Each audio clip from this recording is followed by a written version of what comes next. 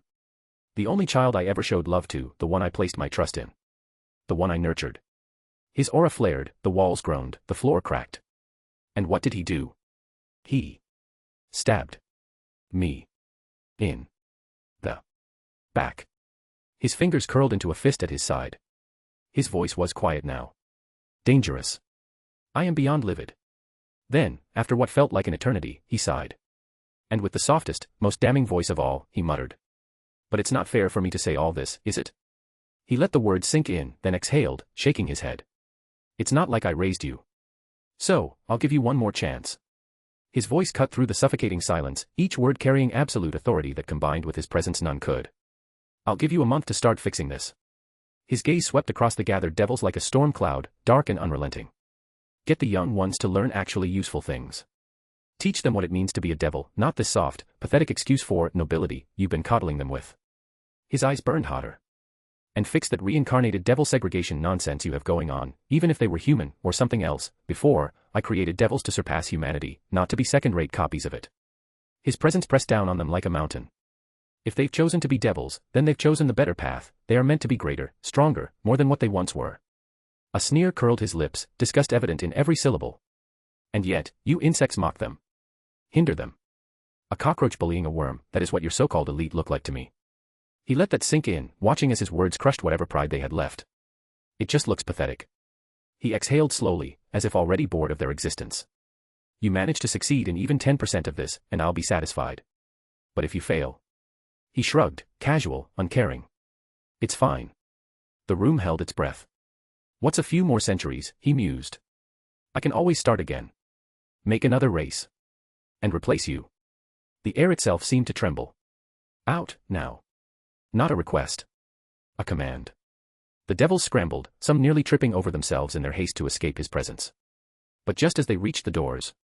Zekrom, you stay. His voice was like an iron collar snapping shut. And you four as well. He lifted a single hand, pointing directly at the four Satans. After the riffraff cleared out, Leo exhaled slightly, his mind still running at full speed. Namu really came in clutch with the advice. My performance wouldn't have been nearly as convincing without it. Copying the original Lucifer's memories by actively scouring Zekrom's perception had been the best choice. Yes, Leo had deployed a spell across the entire world, connecting to everyone who had known the old Lucifer. Using this, he ran a complex simulation, a personality algorithm that replicated the Devil King's mannerisms, speech, and presence down to the finest details. And predicting how he would act if he was slightly reformed and deeply disappointed in the devils. Similar to how he had once simulated using Tiamat's concepts, but this time, he wasn't crafting a world with sentience. He was simply refining a personality, running the algorithm repeatedly, testing it against simulated versions of Zekrom and Rizavim within his mind. An AI of sorts, one designed to craft the perfect words, the best lines to convey his thoughts with absolute weight. The original Lucifer had been a tyrant, an arrogant and deeply flawed father, but one thing remained undeniable, his pride in devils. They were his vision beyond humanity. Even if, in his frustration, he had killed one of his own children with his own hands. That didn't exactly set the best example. But right now.